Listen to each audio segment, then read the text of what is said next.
अस्सलाम वालेकुम। आप सबका इस्तकबाल है। आज की वीडियो में मैं बात करने वाला हूँ प्री तिब जामिया हमदर्द के कोर्स के रिगार्डिंग। आज की वीडियो दो शिक़ और दो जुज़ पर मुश्तमिल है। पहले शिक़ में मैं बात करूँगा कि प्री तिब जामिया हमदर्द में एडमिशन और दाखिले का प्रोसेस क्या है।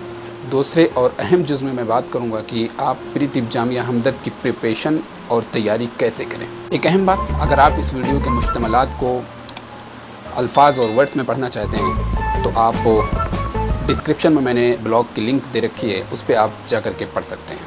आइए वीडियो को शुरू करते हैं। सबसे पहले बात करते हैं दाखिला प्रोसेस।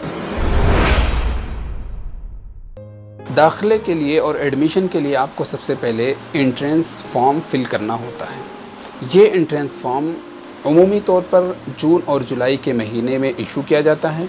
आप हमारे चैनल को सब्सक्राइब करके नोटिफिकेशन ऑन कर लें, आपको फॉर्म इशू होते ही मुत्तला कर दिया जाएगा। एंट्रेंस फॉर्म फिल करने के बाद कॉलेज आपको एक मुकर्ररा डेट देगा।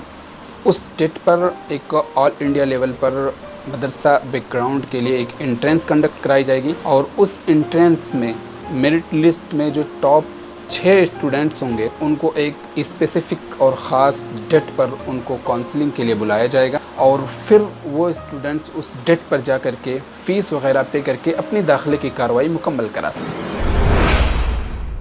अब बात करते हैं दूसरे अहम शिक़ और अहम जुज़ की कि आप दाखिला इम्तिहान की प्री तिब जामिया हमदर्द के दाखिला इम्तिहान की प्रिपरेशन और तैयारी कैसे करें। इसके लिए मैंने 5 की पॉइंट्स मुकर्रर किए हैं। फिर उन की पॉइंट्स की तफसील और उसके रिगार्डिंग तैयारी के लिए कुछ किताबें और कुछ इम्पॉर्टेंट टिप्स आपके सामने पेश की जाएंगी। वो 5 अहम टिप्स ये हैं।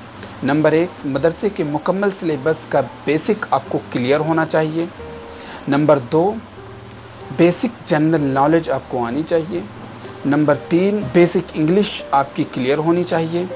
नंबर 4, तिब्ब नबी से मुताल्लिक़ आपका कुछ मुताला होना चाहिए। नंबर 5, तारीख़ तिब से मुताल्लिक़ आपको थोड़ी बहुत मालूमात होनी चाहिए। यही 5 की पॉइंट्स हैं जिनके इर्द गिर्द जामिया हमदर्द प्री तिब का एंट्रेंस पेपर घूमता है, बल्कि उमूमी तौर पर इन्हीं 5 की पॉइंट्स पर मुश्तमिल होता है।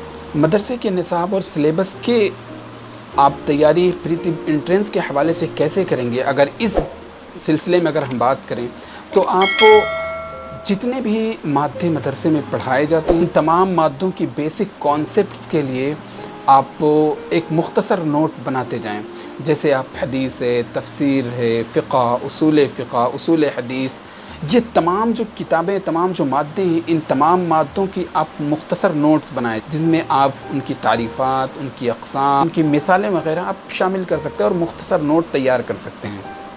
इसी तरीके से तारीख़ इस्लाम का एक सब्जेक्ट होता है। तारीख़ इस्लाम के लिए आप किसी मुतवस्सित ज़ख़ामत की कोई किताब ले लें, उसको आप अपने मुताले में रख लें, या फिर आप ये कर सकते हैं कि मुतअद्दिद किताबों को पढ़ करके, जैसे आपने तमाम मादों की नोट्स तैयार किए हैं, उसी तरीके से तारीख़ इस्लाम का भी अहद जाहिलियत से लेकर के अहद नबवी, अहद बनी उमय्या, अहद अब्बासिया, खिलाफत उस्मानिया और फिर अहद मुग़लिया तक की मुख्तसर नोट, जिसमें आप उस पीरियड के मशहूर हुक्मरान, उनकी कोई अहम कारकर्दगी और उनके कुछ बड़े बड़े कारनामों का ज़िक्र आप कर सकते हैं।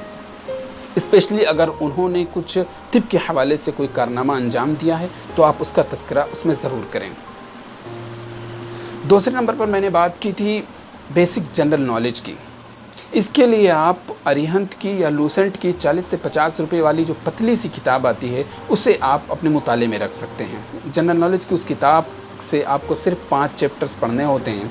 एक तो शुरू का चैप्टर करंट अफेयर्स जिसमें होता है, दूसरा बीच में फ़िज़िक्स, केमिस्ट्री और बायोलॉजी का साइंस की, ये 3 चैप्टर, टोटल 4 चैप्टर हो गए, और 5वां चैप्टर जो किताब के बिल्कुल आखिर में होता है, जो जनरल नॉलेज का चैप्टर होता है। तो ये 5 चैप्टर्स हमें उस अरिहंत या लूसेंट्स की किताब से पढ़नी है। आपके इस एंट्रेंस के लिए काफ़ी और शाफ़ी होगा। तीसरे नंबर पर हमने बात की थी बेसिक इंग्लिश की। देखिए, वैसे तो मदारिस में इतनी इंग्लिश पढ़ाई जाती है कि आप जामिया हमदर्द के प्री तिब का एंट्रेंस पेपर हल कर सकते हैं, लेकिन फिर भी अगर आपने नहीं पढ़ी तो आप पढ़ लें, ताहयात आपको फ़ायदा देगा। सिर्फ जामिया हमदर्द की बात नहीं बल्कि तमाम यूनिवर्सिटीज़ के कम्पिटिटिव एग्ज़ाम्स में आप इंग्लिश की नॉलेज आपको बहुत फ़ायदा देगा।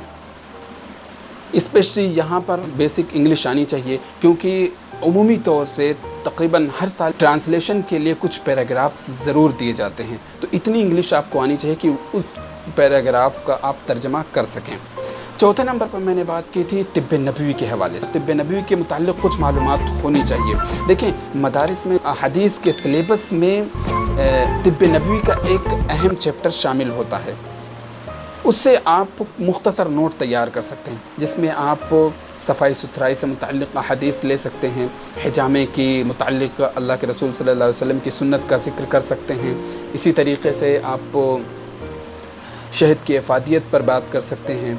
इसी तरीके से कलौंजी की अफादियत पर हदीस को नोट कर सकते हैं। वज़ू का क्या वज़ू का सेहत से हमारे कितना गहरा वास्ता और कितना गहरा ताल्लुक़ है, ये तमाम चीज़ें आप मुख्तसरन नोट करके एक नोट बना करके तिब्ब नबवी का चैप्टर हल कर सकते हैं। पाँचवीं और आखिरी चीज़ जो मैंने ज़िक्र की थी वो थी तारीख़ तिब के हवाले से। तारीख़ तिब में वैसे आपको ज़्यादा पढ़ना नहीं होता है, लेकिन सरसरी तौर पर आपको मशहूर अतिब्बा, जिसमें आप हिपोक्रेट्स यानी बुक़रात हैं, अविसेना यानी इब्न सीना हैं, जालिनूस हैं, इन तमाम के नाम, उनके ज़माने हयात, उनकी मशहूर किताबें और उनकी स्पेसिफ़िक फ़ील्ड्स, किन किन फ़ील्ड्स में वो माहिर थे, इन तमाम चीज़ों का तज़किरा करना बहुत ज़रूरी होता है। तो इन तमाम चीज़ों के आप मुख्तसर तौर से एक नोट तैयार कर सकते हैं। इस पैटर्न पर आप अगर सीरियस होकर के तैयारी करते हैं तो यकीनी तौर पर कामयाबी आपका मुक़द्दर होगी।